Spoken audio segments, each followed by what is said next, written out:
Good Friday. It is the last day of September. 11:06 is our time. It's a nice chilly 58 degrees, and the sheriff came in here without wearing a jacket. I refuse to wear a coat. I thought he'd lost his mind for sure. Yeah, I wear a coat at the very last minute. I stay short sleeve as long as I can. Yesterday was my final day of short sleeves, I think. But I do admit I did turn the heat on this morning. So. All right. Yeah. Okay, so you are showing some signs of sanity at least. I did. That's good. It's hard to get out of bed when it's cold, so I had to turn the heat on so I can get motivated this morning. And the sheriff, he said he's going to find it in his heart to forgive me for any scatterbrained comments that I make. I'm operating on a few hours of sleep, so if I sound like I'm drifting off, you'll just have to take control and there you go. Or throw something at me. I've for everybody out there listening, I've tried to get him just to move over and let me have control of the board, and he won't do it. So. Hey, listen, we can do that now. You get all the pretty fancy buttons with lights there on them. There you go. How you been, Sheriff? Been doing well. Very good. What all we got going on here in Cherokee County? Well, it is now, I guess not yet, but tomorrow will be officially October. It is tomorrow, right? Yeah, tomorrow will be officially October. And October is one of our busiest months we have in Cherokee County for activities and things that are going on. Usually starts late September and goes through about the 1st of November. Everybody's trying to get all their late summer stuff in, early fall things before it gets cold. And so we've just got a lot of things happening around our community. And I just want to mention a few of those today. And we'll talk more about the sheriff's office after a while. But one thing that we do want to mention to make sure everybody is aware of is that, well, first of all, this coming weekend, October 1st, we have several things going on that day.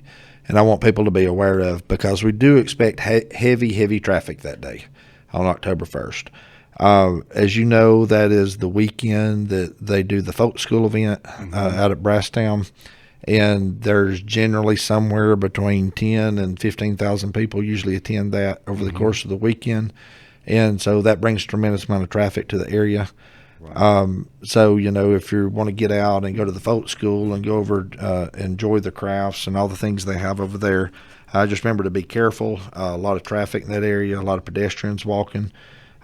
We should be there along with the Highway Patrol, and I think Clay County is coming to help with traffic control over there also. But the same day that the folk school is going on, there's also an event that's happening here in Murphy. Several churches have got together and doing a walk from the Murphy city limits to the Tennessee line. It's a prayer walk. And so different churches will be taking different sections and walking along the sides of the 4-lane down through there. And I wanted to bring people's attention to that too, because, just for pedestrians on the side of the highway and things of that nature, there should be everything from senior citizens all the way down to young children that will be traveling there on the sides of the road. So if you're traveling out from Murphy out westbound toward the Tennessee line, be careful out through there on Saturday, because we certainly don't want any pedestrians struck there walking along the road. We're going to try to have some patrol presence there to try to keep cars moved over off of them and things of that nature. But as you can imagine, our resources are very limited. And so we're going to do the best we can. And with the folk school event going on and people being tied up for it, we'll just have to do the best we can for that. What day is the concert, Barney Millsap? It's the same day. It's also on October 1st. We are going to have a lot of traffic, unfamiliar traffic in town. Right. Also, that concert, that Ronnie Millsap concert at the casino, is later that evening. But, like I said, with the folk school, they're expecting, anywhere from 10 to 15,000 people that generally attend that over the course of the weekend. And the concert, from talking with officials there at Harris Casino, they're expecting somewhere in the neighborhood of 5 to 10,000 people to attend it. So, when you add that amount of people there into the area, that just puts an increased traffic burden on the highways and along when you have pedestrians walking and things of that nature. So I just wanted to bring that to everybody's attention for this coming weekend, just so that people can understand it's going to be a heavy traffic flow weekend and to use caution while you're out. And if you're looking at going on vacation or going somewhere else, it might be a good time to do it. So perfect weekend for that. There you go. But also, as we're talking about different things and things that are happening, there on October 8th, the second weekend, we will be having Veterans Appreciation Day there at Roger Swanson's farm there on Pleasant Valley Road. Many people have been through there. If you hadn't seen that, I'd encourage you to go over and look at that. Roger's accumulated a lot of military surplus equipment, and some different things to honor veterans, and it's really neat little park to walk through and look at of all the things that they have in there. I noticed when I came through this morning, I guess it was when I came through there, that he has actually taken crosses, white crosses, and made a memorial graveyard for all citizens of Cherokee County that were killed in war, and has all their names on there, dating back, I think, from World War I all the way to present, to every person from Cherokee County that was killed in battle. He has a memorial there for them on white crosses, and just different neat little things through there. He has equipment that's from World War I. He has things all the way up to the Vietnam War and Iraq War. I've got different stands and different things to look at with non-commissioned, rifles that's been decommissioned, that's no longer available, can't use them anymore.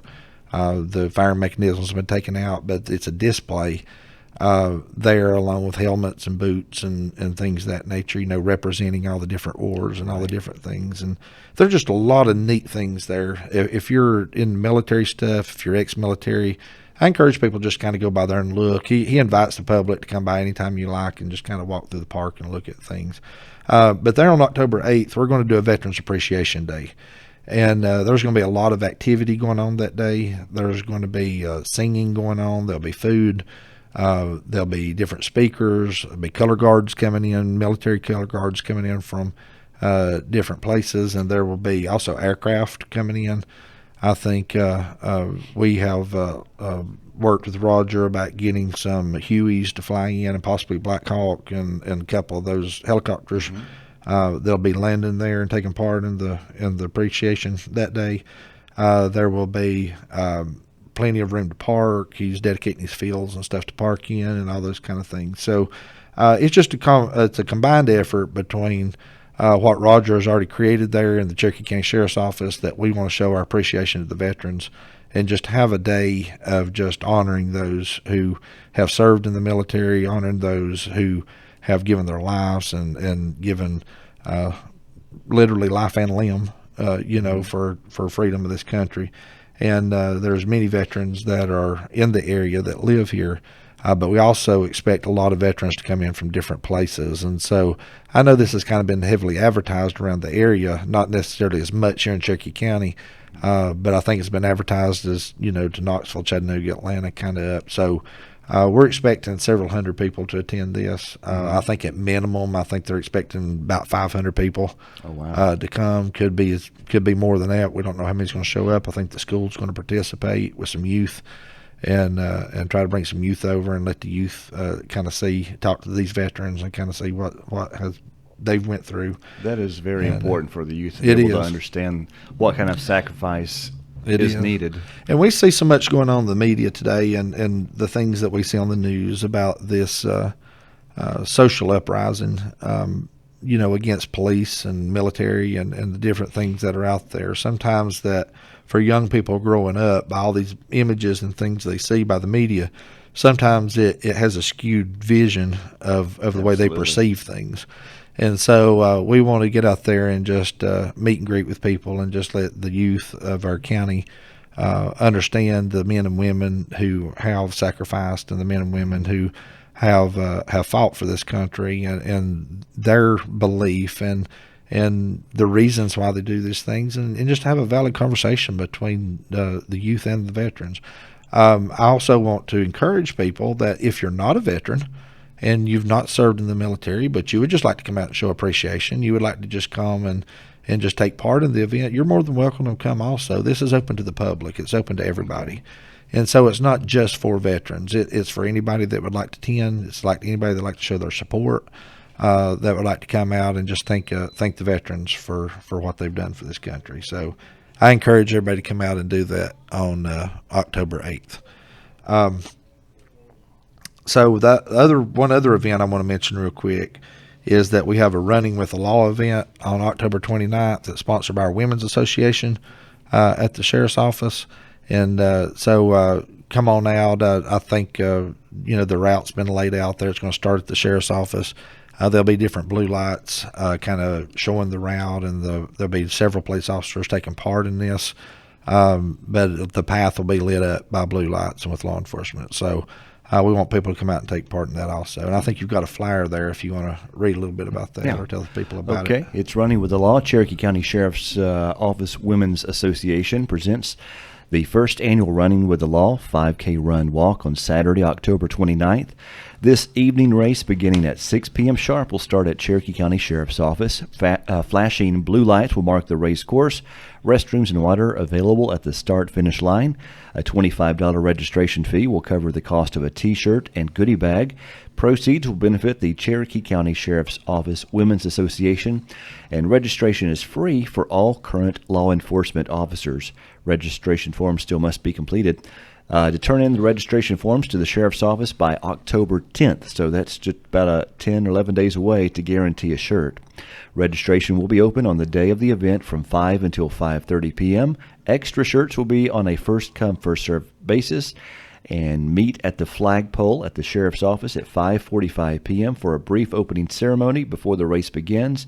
If you need more information, you can contact Stephanie Swanson, 828-837-2589. Again, 837-2589, and ask for Stephanie about Running with the Law. And this event that we're doing here on October 29th, this Running with the Law, is kind of along the same lines as kind of what we're wanting to do with the Veterans Appreciation Day, is get the public involved, get the youth involved, to get people involved with law enforcement, to show, that we're here because we want to help you. We're here because we want to be your friend. We want to protect you. We want to do these things. And going back to what I said before with the media, sometimes with all the events that we're seeing in society now, sometimes with our young folks, it brings the attitude of that all police are bad, that they're the bad guys, and you can't trust them and things of that nature. So we want to show the people that's out there that law enforcement is inherently good, and that we're here to help you, we're here to protect you, and that we want to build a relationship with you. And that's kind of what this event's all about, and it's kind of just getting out and having a fun day, having a day to support law enforcement, and having a day that law enforcement can interact with our community and help our community. What kind of feedback do you get as sheriff about law enforcement here and how people view law enforcement here in our community? Generally, for the most part, I would say 95% or more of the people that I come in contact with are very appreciative of law enforcement. They are the people that's in our area kind of understands what's going on in the world around us, kind of understands what the role of police are and what we're doing. And 95% of the public that I come in contact with is very supportive. You do have those 5% or less that is against law enforcement, that's against rules and regulations, that's against authority. And for those people, we try to encourage them the best we can and try to explain ourselves the best we can. But there's just some people that's not going to have it, not going to hear it, no matter what you do. And so we're determined that we're just trying to make the best decisions we can make, do the best that we can do, and just to understand the fact that there are some people that's going to be against you regardless of what you do. I think a lot of just being able to get along with someone, whether it be just anyone or law enforcement, is just if you show respect, you usually get respect back. So if you do have an encounter with the law enforcement, if you cooperate, and it doesn't hurt to cooperate, just show respect, usually there's not a problem. Well, what I encourage people to do, and I know that we've got a race issue that's going on. We've got a lot of different things that's happening in our world around us. But one thing I keep reminding people and encouraging people to do, that if I have an officer that's working for me and you are detained illegally, or it's an illegal search and seizure, or they do something they shouldn't be doing, if they're targeted you because of race, whatever it may be, there are remedies for that. There's ways to address that. There's legal ways that you can, as a citizen, can address that. There's civil lawsuits that can be filed. There is a process through the sheriff's office that you can file complaints and grievances against police officers, that things can be investigated. and brought out. And so there's a means of doing that. And so even officers can be charged. You've seen the news. Officers can be charged with committing crimes if they've detained people illegally, or they've violated someone's civil rights, or whatever it may be. Police officers themselves can be arrested for different things.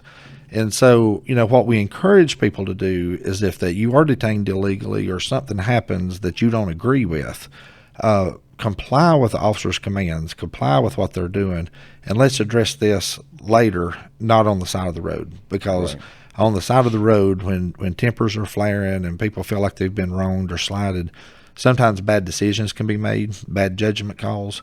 They can ultimately lead for someone to being hurt or killed. And that's exactly what we do not want to happen.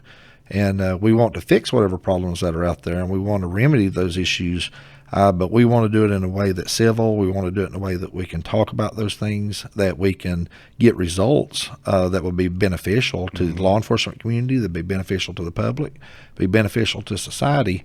But we can't be having defiance and street justice out there on the sides of the roads. And I think that's where things get skewed a lot of times, and that's where the divide is occurring more and more in society, because there are those that want to take up arms and fight the police on the roadside.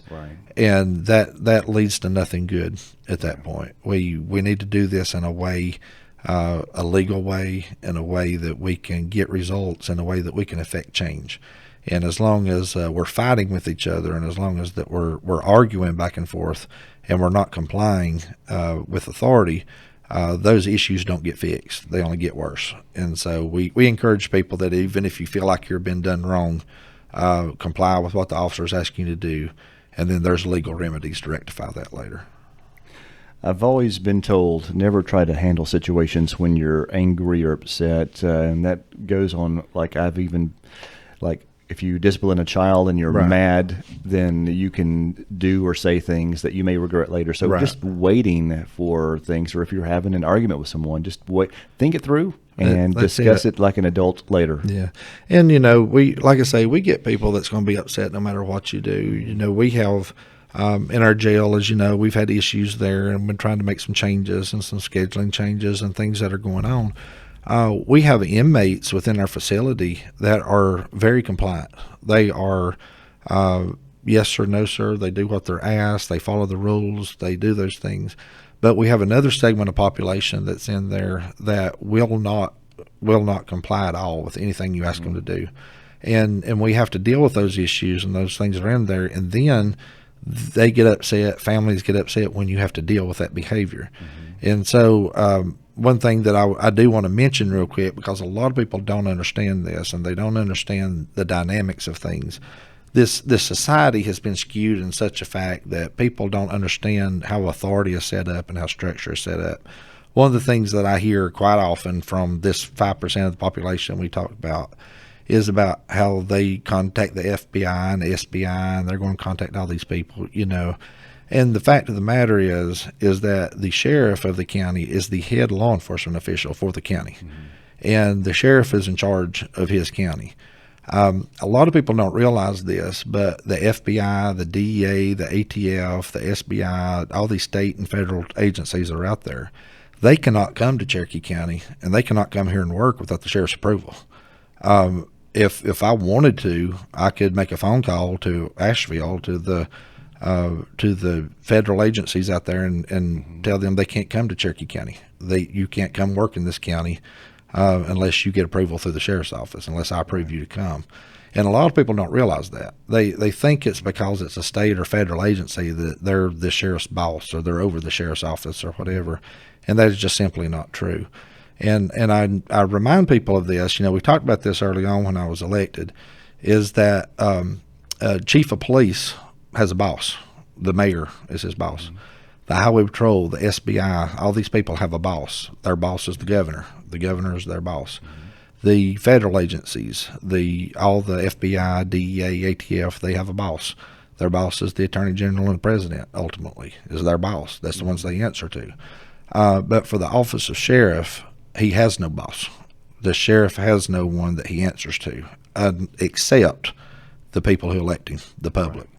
And so when you think about when they say who is the sheriff's boss, You are my boss. The public is the boss. And that's the thing that I try to instill in the deputies and get them to understand when they're out here patrolling, is that we have to operate differently and react differently and treat people differently than any other law enforcement agency there is in the United States, because we work directly for the people, and we have to answer to the people for the things that we do.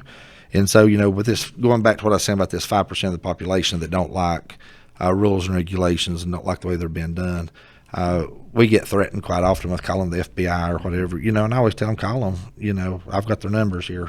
I'll let you, I'll give you a contact name that you can call. Because the fact of the matter is, as long as we're within the guidelines and rules and regulations and laws that are set by this land, the sheriff is the head law enforcement officer of the area. And I thought it's important to get that back out so people understand that.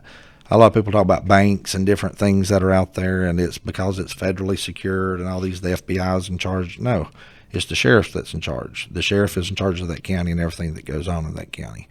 And so I just think it's important that people understand that and know that, and that's why that I'm trying to build something with the sheriff's office to getting back to what the sheriff is supposed to be, and getting back to the way the office is supposed to be. It's not there to run over people. It's not there to be the king of the area. It's not there to demand everything's done your way.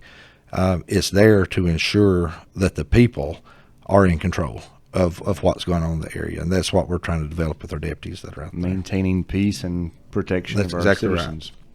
Yeah. All right. Earlier this week, we posted a press release from your office about a registered sex offender arrested for kidnapping and rape. I know you can't really release a lot of details on that, but kind of inform the public about this as much as you can.